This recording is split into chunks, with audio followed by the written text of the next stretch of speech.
Lovejoy with KGNC News. I'm joined today by Mr. Stephen Denny.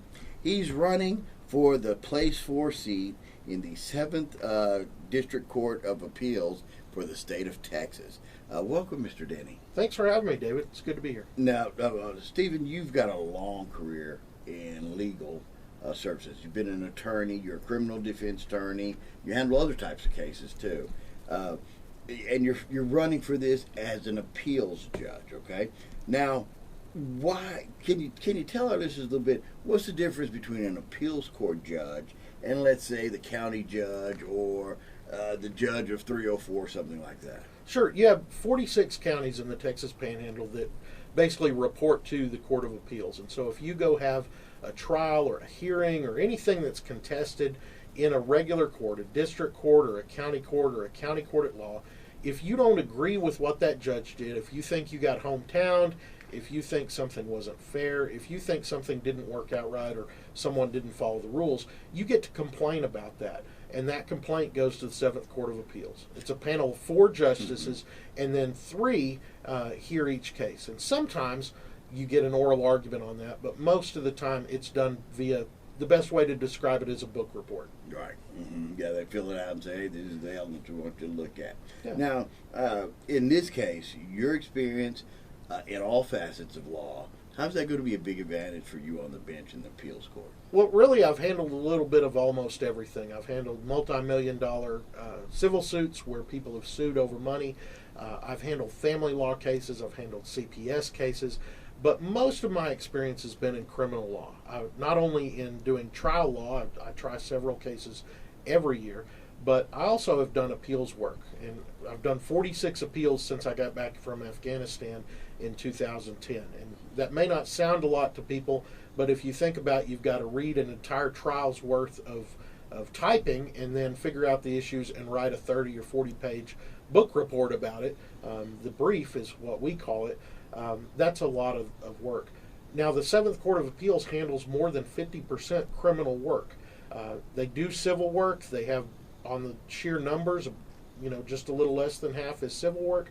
But that work is different. It's a lot of motions for summary judgment that are a lot shorter. The criminal work is what takes up the bulk of a justice's time, and that's where they're kind of behind right now. There's not a lot of criminal trial experience in the Court of Appeals, and I think I bring that, and that's unique, and that's something that I think is important. There's a little bit of a backlog, and in addition to that, Dallas is behind, and they've been sending roughly 100 criminal cases every year up here. Wow. To be a justice on this court, you have to be ready to write 2 opinions per week just to keep up, and that's not getting into the backlog.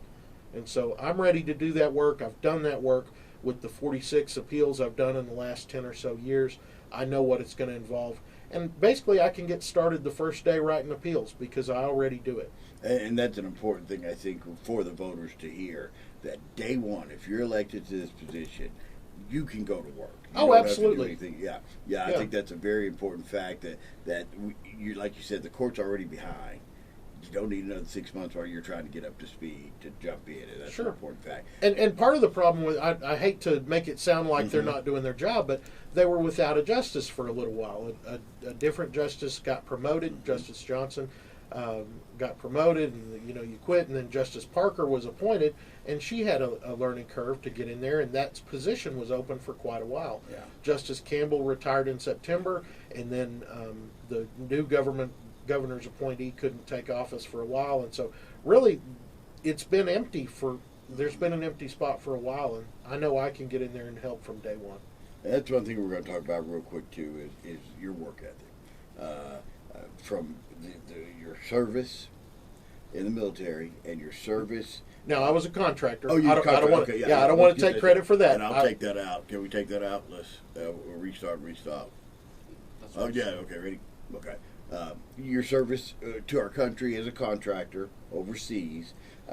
Your service now with the fire department here locally, and your practice. You are a working attorney. This is not something I'm going to the country club 4 days a week and I might do something on the 5th day. I don't even belong to the country club. See, yeah. You have that common, no nonsense, common sense approach of hard work is how you get things done. And I've always had that, David.